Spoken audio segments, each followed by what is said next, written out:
Why would a police officer stand up here and say, no matter who you are, where you work, or where you live, we should all take the time to go to therapy?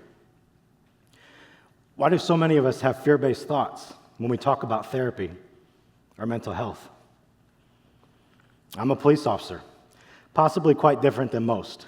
And while I understand I'm in a helping profession, one thing I wasn't prepared for was the day I received a call to go help a brother police officer in crisis. My partner and I worked with this officer for a good year, coordinating his services, referring him into treatment, and hospitalizing him when needed. And yet we had this eerie feeling that no matter what we did, something terrible was going to happen. One day I was driving home from work, and just before I got home, I received a call informing me that he had hung himself in a parking garage right here downtown. I turned around because I just had to go see for myself. And once I got on scene and saw him hanging from a steel pipe, what I realized was he was no longer anxious. He was no longer sad. He was no longer scared, but gone. Years ago, there was a blockbuster movie, Avatar, and they had this simple 3-word greeting they would use when they would see each other, and it really resonated with me. I see you. I see you. Think of how different this is from our trite, seemingly rehearsed responses to greetings today. Oftentimes we'll ask or we'll be asked, hey, how you doing? And without hesitation, the mostly standardized and empty reply is something like, yeah, I'm good, thanks, everything's great, living the dream. You? And we quite possibly miss an opportunity to connect. Connect. And that's when it hit me. If we're able to take connection and empathy and combine the two, we can move mountains and have a significant impact in society and potentially change the culture of our organizations. Some have defined empathy as a universal trait in language.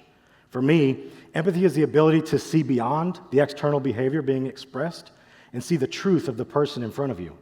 But it requires a willingness, not only to see, but to be seen in return. In law enforcement, many of the most complex societal issues in this country fall on the shoulders of mostly under-equipped police officers, namely the mental health crisis. Insufficient mental health care, like lack of necessary funding, adequate resources, proper case management, medication compliance, transportation issues, individuals with a dual diagnosis, to name a few, are likely reasons why police officers are going to continue to interact with people in a behavioral health crisis on a daily basis. People with a mental illness are overrepresented in every aspect of the criminal justice system. So I work on a specialized unit in law enforcement. I work on a mental health unit, and the only calls we respond to are people in a mental health crisis. But everything about how we respond to calls goes against what most would expect. For starters, I wear plain clothes. This is my uniform. I drive an unmarked car, and my weapon is concealed. In fact, over the last 9 years, the only weapon I've relied on is my ability to communicate effectively, my ability to listen and express empathy in order to make that connection. And in my career, I've been hit, slapped, pushed, had things thrown at me, all of which qualify for a felony charge for assault on a peace officer. But do you think I arrest them? No. I tell them how sorry I am that I showed up uninvited. I tell them how sorry I am that they have to live with their difficult diagnosis. And what I do know is that if I were to use force on them or make them go into treatment before they were ready or willing, there's almost zero chance they're going to engage in services. According to the National Alliance on Mental Illness, we live in a country where 20 to 25% of the adults in our country have a diagnosable mental illness. 4% of those have a serious mental illness, and less than half of these individuals will engage in treatment throughout the year. For those who do engage in treatment, there's been great debates about who should provide services and at which point. Many groups, both in law enforcement and not, believe police officers should be as far removed as possible from dealing with people in a mental health crisis. And not only is it difficult for me to imagine what that would even look like selfishly, I think about all the people that I've met and helped over the last 9 years that I wouldn't have been able to if this privilege were taken away from me. But one of the biggest issues surrounding all things mental health is stigma. But there's power in humanity. None of us are our professions. We aren't our job titles. We aren't our degrees. I lied earlier when I said I am a police officer. Law enforcement is what I do for a job. But I am Joe, and you are Jessica, and Danielle, and Jesse, and Jennifer, and Emily. Insert your name. So a little more about me. I told you earlier I work on a specialized unit in law enforcement. But like you, I'm a person. I'm a father. I'm a business owner. I'm a United States Marine Corps combat veteran. I'm a survivor of childhood physical abuse. I'm a survivor of childhood sexual abuse. And I have a mental illness. I've been diagnosed with post-traumatic stress disorder and depression. Yes, I have a mental illness. And in my work, I've learned to look at another person and say, though perhaps not explicitly with my words, but I see you. That is, you don't have to pretend with me. You don't have to hide from me. And you certainly don't have to fear me, because I can relate to you. I see you.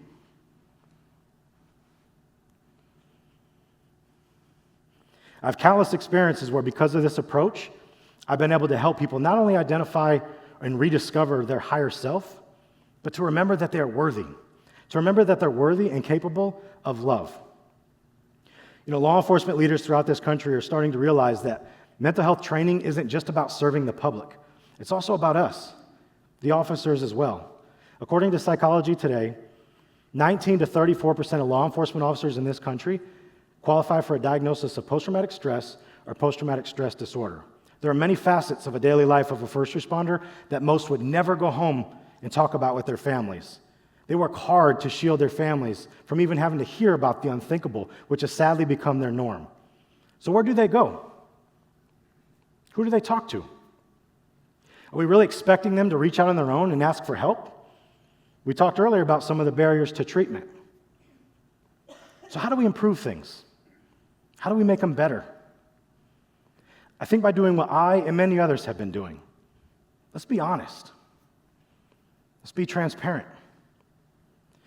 Let's admit when enough is enough and we can no longer handle what's going on and ask for help. And because I work in a profession that holds tightly to this idea that we're a paramilitary organization, there's never been room for emotions or vulnerabilities or moments of perceived weakness. But is this fair? Doing what we do?